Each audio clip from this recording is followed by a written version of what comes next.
तर टीसीएस कंपनीतल्या धर्मांतरण आणि महिला कर्मचाऱ्यांचं लैंगिक शोषण प्रकरणी या तपासात अनेक धक्कादायक बाबी समोर येत असल्याची माहिती आली आहे। कॅन्सरग्रस्त पित्याच्या उपचारासाठी पीडित तरुणीनं कॉर्पोरेट जिहाद सोसला अशी सूत्रांची माहिती आहे। कॅन्सरग्रस्त वडिलांच्या केमोथेरपीसाठी औषधं आणि पैशांची गरज असल्यामुळे ही पीडिता मानसिक छळ आणि अपमान सहन करत राहिली अशी सूत्रांची माहिती आहे। आजारपणामुळे वडील अंथरुणाला खिळलेले, घरात अन्नाचा कण नाही, कुटुंबाच्या पोटाच्या भुकेसाठी या पीडितेनं सर्व सहन केलं।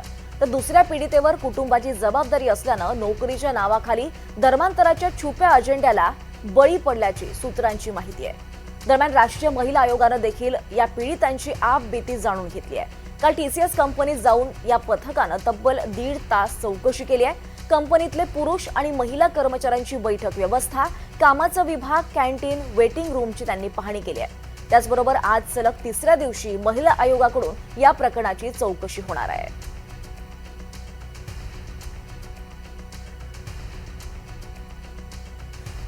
या संदर्भात अधिक माहिती घेऊयात आमचे प्रतिनिधी राहुल वाघ यांच्याकडून। राहुल, आपण पाहतो या प्रकरणात आणखी धक्कादायक माहिती समोर येत आहेत आणि विशेष म्हणजे ज्या तरुणी आहेत, पीडित तरुणी आहेत, त्यांची कुठेतरी एक कमकुवत बाजू समोर आलेली, कुठेतरी त्यांना उपचारासाठी पैसे नव्हते, अशा अनेक आर्थिक गोष्टी समोर आलेल्या आहेत ज्यामध्ये त्या कमकुवत होत्या। काय अधिक माहिती? नाशिकमध्ये धर्मांतरण, लैंगिक शोषण व विनयभंगाचं धक्कादायक प्रकरण समोर आलं होतं।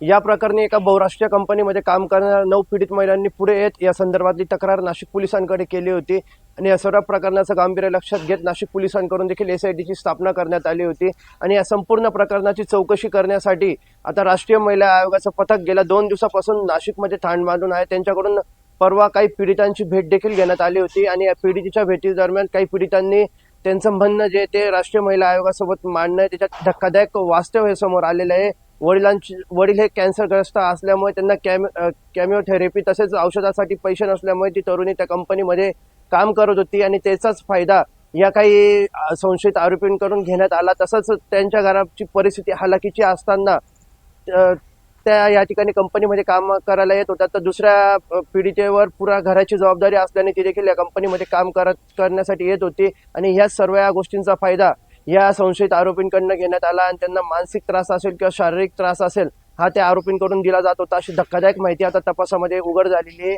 काल संध्याकाळच्या सुमारासच राष्ट्रीय महिला आयोगाच्या पथकाने टीसीएस कंपनीची भेट घेतली होती, त्या ठिकाणी चौकशी केली।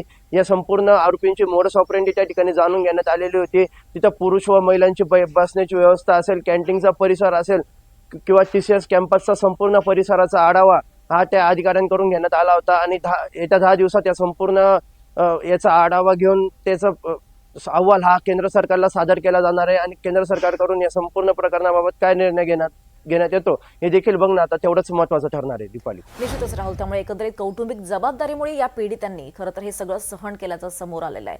या आता चौकशीमध्ये, महिला आयोगाच्या चौकशीमध्ये नेमकं काय आणखी समोर येतं हे याचे अपडेट्स तुमच्याकडनं घेत राहणार आहोत। तुर्तास धन्यवाद या सविस्तर माहितीसाठी।